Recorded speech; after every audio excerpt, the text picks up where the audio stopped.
Hello friends. पहाड़ की चुनौतियों से नहीं बल्कि हम अपने अंदर की कमजोरियों से हारते हैं। फ्रेंड्स, मैं राम सर आप सबों को सीटेड गुरु कंपटीशन जोन पे स्वागत करता हूं।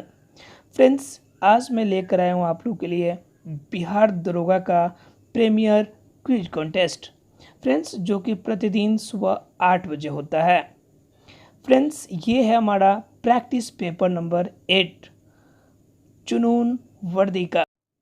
फ्रेंड्स, इसमें हम लोग देखेंगे टॉप 30 क्वेश्चंस, जिसमें फ्रेंड्स जो भी स्टूडेंट इसमें अगर 23 मार्क्स को कवर करता है वो स्टूडेंट इसे क्वालिफाई माना जाएगा।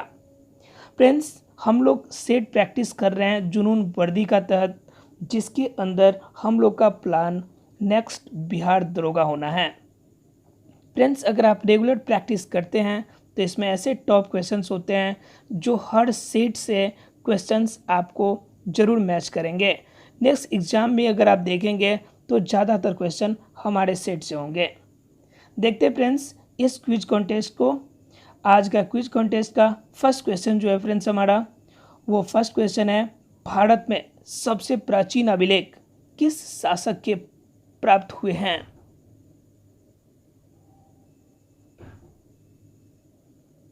फ्रेंड्स, इसका सही जवाब ऑप्शन नंबर ए है, अशोक।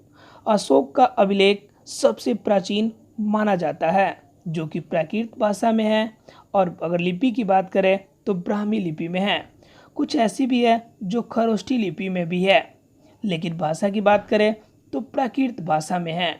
अब तक अभिलेखों की अगर बात की जाए तो अशोक के अभिलेखों की जो पता चला है, 40 अभिलेखों के बारे में पता चल चुका है। फ्रेंड्स, देखते हैं next question. Next question friend है, सिंधु घाटी सभ्यता का संबंध किससे है? फ्रेंड्स, इसका सही जवाब ऑप्शन नंबर सी, ए और बी, कांस्य युग और आदि ऐतिहासिक युग दोनों से। क्योंकि यह कांस्य युग इसलिए क्योंकि कांसा का पदार्पण हो चुका था, आदि ऐतिहासिक इसलिए क्योंकि सिंधु घाटी सभ्यता के पूर्ण रूपेण लिखित सबूत नहीं मिलता है, इसलिए इसे आदि ऐतिहासिक युग का आपका सभ्यता भी माना जाता है। देखते हैं next question. Next question friends है हमारा, धौलावीरा किस राज्य में स्थित है? इसका सही जवाब option number A, Gujarat. Dholavira Gujarat में स्थित है। फ्रेंड्स, ये आपको बता दें कि ये सिंधु घाटी सभ्यता का एक बड़े स्थल के रूप में जाना जाता था। देखते हैं next question. Next question friends हमारा जो है, निम्नलिखित में से कौन सा एक अशोक का अभिलेख में बुद्ध के जन्म स्थान में अशोक की यात्रा का उल्लेख किया गया है?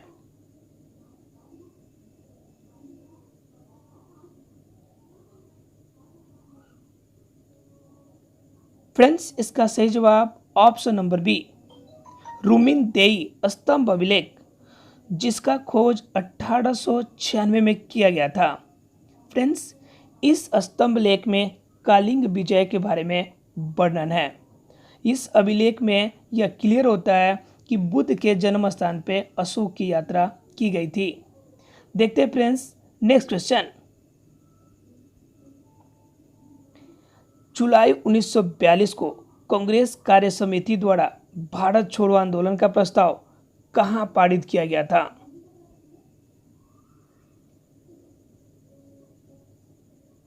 इसका सही जवाब ऑप्शन नंबर डी, वर्धा। आपको एक और इम्पोर्टेंट बात बता दें कि 1940 से लेकर 1945 तक अगर कांग्रेस अधिवेशन के अध्यक्ष की बात करें तो वो थे हमारे अब्दुल कलाम आज़ाद। एक ही साथ आप आसानी से याद रख सकते हैं। अब्दुल कलाम आज़ाद 1940 से लेकर 1945 तक होने वाले सभी अधिवेशनों की अध्यक्षता किए थे। नेक्स्ट क्वेश्चन, केंद्र और राज्यों के बीच शक्तियों का वितरण का प्रावधान निम्नलिखित में से किस संविधान के किस अनुसूची में वर्णित है? फ्रेंड्स, इसका सही जवाब ऑप्शन नंबर ए है 7वीं अनुसूची, जिसमें 3 सूची के बारे में वर्णन है। एक राज्य सूची, दूसरा संघ सूची और तीसरा समवर्ती सूची, जिसमें राज्य और संघ दोनों का अधिकार होता है। देखते हैं friends next question. Question number 8, निम्नलिखित में से कौन सा मार्स गैस या मीथेन गैस का उत्पादन का स्रोत है?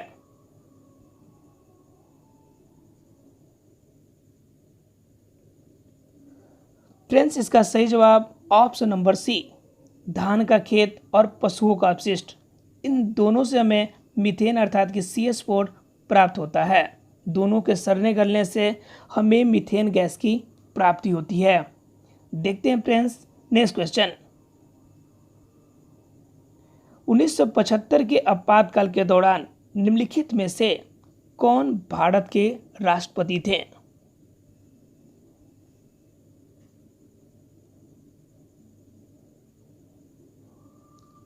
फ्रेंड्स, इसका सही जवाब option number B, Fakhruddin Ali Ahmed, जो कि 1975 से 1977 तक देश के राष्ट्रपति के रूप में कार्य किए थे। देखते हैं नेक्स्ट क्वेश्चन। 1975 के आपातकाल के दौरान निम्नलिखित में से कौन भारत के राष्ट्रपति थे? सॉरी फ्रेंड्स, यहाँ पे क्वेश्चन का रिपीटेशन है, फखरुद्दीन अली अहमद। देखते हैं नेक्स्ट क्वेश्चन। शिमला समझौता किन दो देशों के मध्य हुआ था?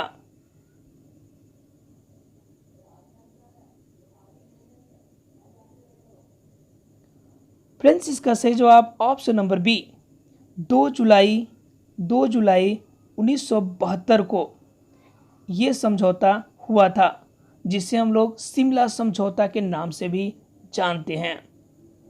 देखते हैं नेक्स्ट क्वेश्चन। भारत के संविधान का निम्नलिखित में से कौन सा भाग नागरिकता से संबंधित है?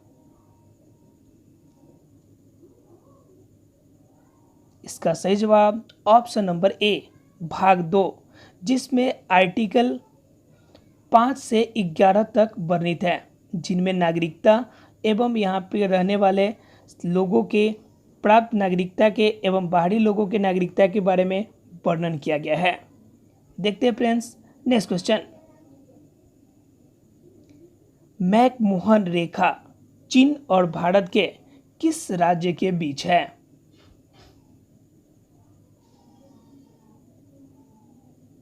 इसका सही जवाब option number D, Arunachal Pradesh. Arunachal Pradesh Bharat और चीन का वह जगह है जिन पर अक्सर झगड़ा होती है और आज का समय जरूर मुद्दा गर्म करने वाला है, क्योंकि अरुणाचल प्रदेश में ही भारत और चीन के बीच लड़ाई का जो श्री गणेश होता है स्टार्ट होता है, वह अरुणाचल प्रदेश की एरिया से ही होता है। देखते हैं नेक्स्ट क्वेश्चन। निम्नलिखित में से कौन स्वराज्य भारत की दूसरी सबसे लंबी तट रेखा वाला राज्य है?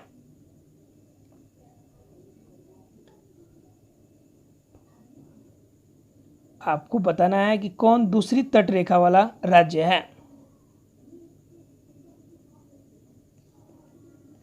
फ्रेंड्स, इसका सही जवाब ऑप्शन नंबर सी, आंध्र प्रदेश।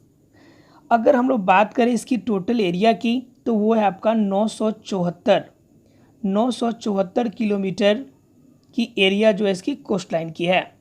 एग्जाम में कितनी बार क्वेश्चन आती है कि सबसे लंबी तट रेखा की, तो वो आपका आंसर होगा गुजरात, क्योंकि इसकी तटीय रेखा लगभग 1600 किलोमीटर तक फैली हुई है। इस क्वेश्चन से आप 2 क्वेश्चन को याद रख सकते हैं। देखते हैं फ्रेंड्स नेक्स्ट क्वेश्चन। निम्नलिखित कथनों में से कौन सा कथन सही है?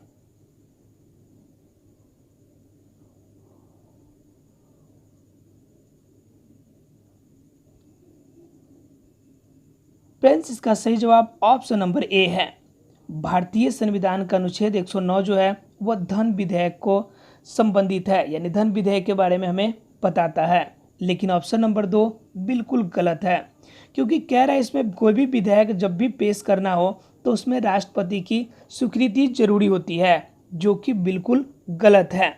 आप किसी भी विधेयक को आप प्रस्तुत कर सकते हैं, इसकी जो अनुशंसा है वह राष्ट्रपति बाद में भी कर सकता है। देखते हैं फ्रेंड्स नेक्स्ट क्वेश्चन। भारतीय संविधान का कौन सा अनुच्छेद राष्ट्रपति को उच्चतम न्यायालय से परामर्श करने की शक्ति प्रदान करता है?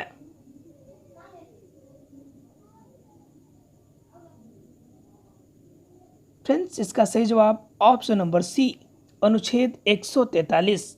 एक और इम्पोर्टेंट बात कि उच्चतम न्यायालय की अगर बात की जाए तो ये आपका आर्टिकल 124 में वर्णित है, और अगर बात की जाए राष्ट्रपति की इसमें बात होगी तो वो आपका 143 होगा। इस दोनों अनुच्छेद को जरूर याद रखें। देखते हैं नेक्स्ट क्वेश्चन। जयप्रकाश नारायण का जन्म बिहार के किस जिले में हुआ था?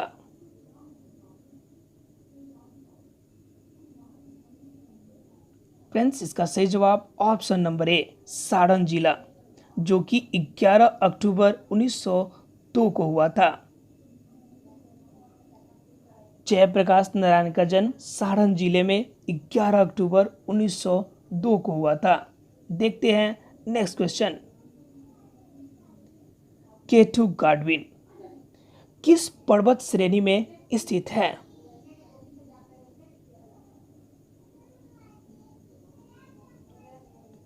इसका सही जवाब ऑप्शन नंबर बी, काराकोरम पर्वत श्रेणी। केटू गाडविन के बारे में अगर बात करें हम लोग तो ये आपका पाक और चाइना यानी पाकिस्तान और चाइना के बॉर्डर पर स्थित है। अगर इसकी ऊंचाई की बात की जाए तो 8611 मीटर ये ऊंचा है, और ये सबसे खतरनाक पर्वत श्रेणी भी है। देखते हैं नेक्स्ट क्वेश्चन। किस भारतीय राष्ट्रीय आंदोलन का शीर्ष गीत वंदे मातरम था?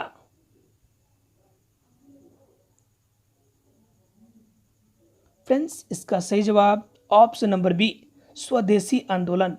क्योंकि स्वदेशी आंदोलन आपका जो स्टार्ट हुआ था वह बंगाल विभाजन के समय, अर्थात कि ये 1905 और 6 की घटना है। हालांकि जो आपकी शुरुआत हुई थी स्वदेशी आंदोलन की वह 1905 में हुई थी। खिलाफत आंदोलन का भी आगाज इसी समय लगभग 1906 में हुआ था। देखते हैं फ्रेंड्स नेक्स्ट क्वेश्चन। निम्नलिखित में से कौन सा विषय संघ सूची का है?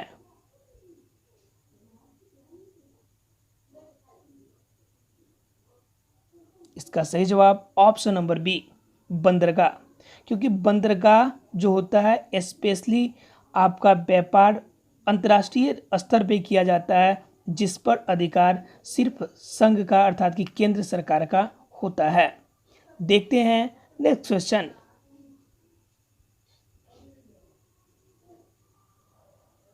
स्थानीय निकायों का चुनाव को कौन संपन्न कराता है?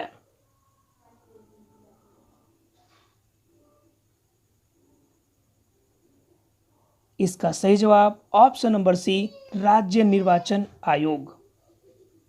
राज्य निर्वाचन आयोग आपके क्षेत्र के मुखिया का चुनाव, ग्राम पंचायत का चुनाव जो होता है वह आपका स्थानीय निकाय के रूप में चुनाव के स्तर में आते हैं, जिनका चुनाव का कार्य राज्य पर आधारित है।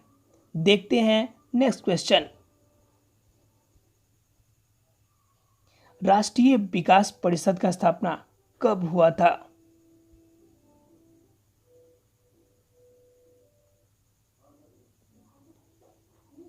इसका सही जवाब ऑप्शन नंबर बी, 6 अगस्त 1952 को 6 अगस्त 1952 को राष्ट्रीय विकास परिषद की स्थापना हुई थी।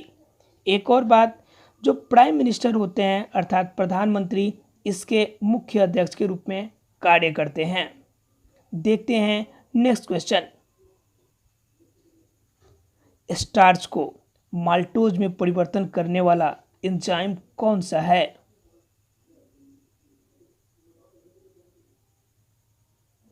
इसका सही जवाब option number A, amylase. Amylase एक एंजाइम है जो कि स्टार्च को माल्टोज में परिणत करता है। देखते हैं नेक्स्ट क्वेश्चन। राष्ट्रपति लोकसभा को कब भंग कर सकती है?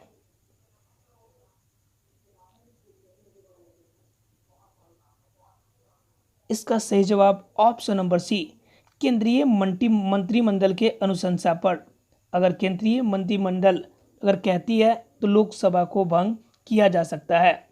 लोकसभा में अधिकतम सीटों की जो संख्या है वो आपकी है 552। देखते हैं नेक्स्ट क्वेश्चन। निम्नलिखित में से कौन सा ब्लॉक रंगीन यौगिक तत्वों के निर्माण करता है?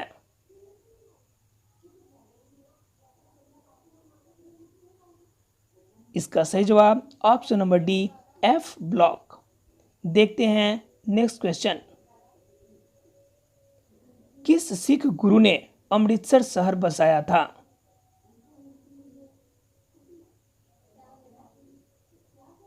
इसका सही जवाब ऑप्शन नंबर सी,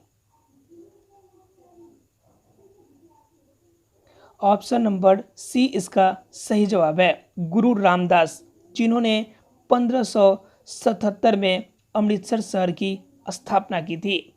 देखते हैं नेक्स्ट क्वेश्चन।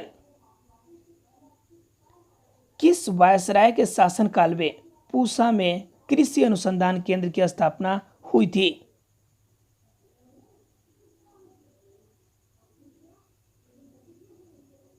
इसका सही जवाब option number B, Lord Curzon. इसकी स्थापना 1 अप्रैल 1905 को हुई थी। 1 अप्रैल 1905 को हुई थी। उसी समय उसी के कुछ दिनों बाद वहां पर कृषि यूनिवर्सिटी भी बना था राजेंद्र प्रसाद के नाम पर, जो कि लगभग 1906 में बनी थी। देखते हैं फ्रेंड्स नेक्स्ट क्वेश्चन। निम्नलिखित में से कौन सा शासक सिकंदर महान के समकालीन था?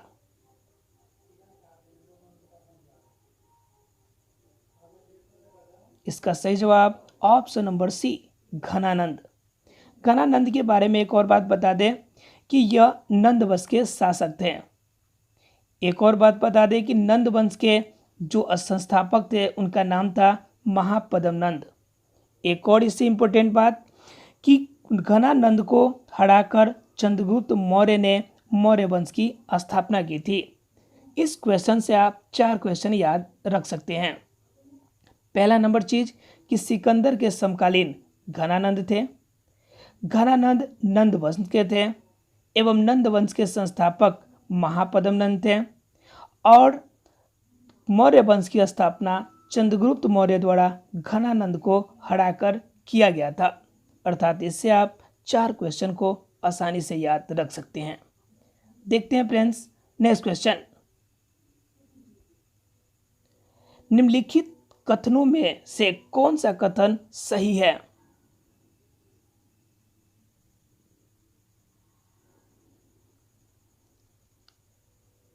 फ्रेंड्स इसका सही जवाब ऑप्शन नंबर बी, केवल 2 और 3, अर्थात कि चुनाव आयोग का गठन 1950 में हुआ था, जो बिल्कुल सही है। और सुकुमार सेन जो थे वो पहले आयुक्त के रूप में कार्य किए थे, इसलिए ये दोनों पॉइंट बिल्कुल सही है। आपका एक गलत है कि 26 नवंबर 1950 को नहीं बल्कि 26 जनवरी 1950 को संविधान को अंगीकृत किया गया था। इसलिए आपका ऑप्शन नंबर 2 और 3 बिल्कुल सही जवाब है। देखते हैं नेक्स्ट क्वेश्चन। सन 1923 में नागपुर में कौन सा सत्याग्रह हुआ था?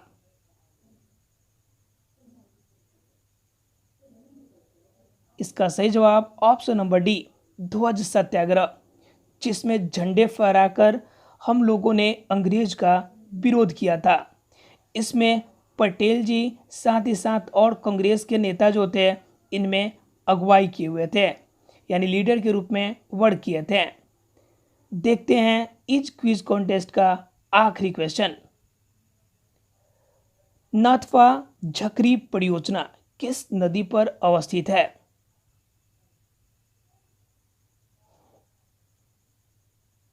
इसका सही जवाब ऑप्शन नंबर बी, सतलज नदी पर, जो कि पंजाब में स्थित है। अगर हम बात करें सतलज नदी की, तो इसकी कुल लंबाई 470 किलोमीटर है। फ्रेंड्स, ये थे टॉप 30 क्वेश्चंस। आपके कितने सही हुए आप कमेंट बॉक्स में भी दे सकते हैं। इस क्विज कॉन्टेस्ट में पार्टिसिपेट किया, इसके लिए thanks. It means thanks to participate in quiz contest. जय हिंद।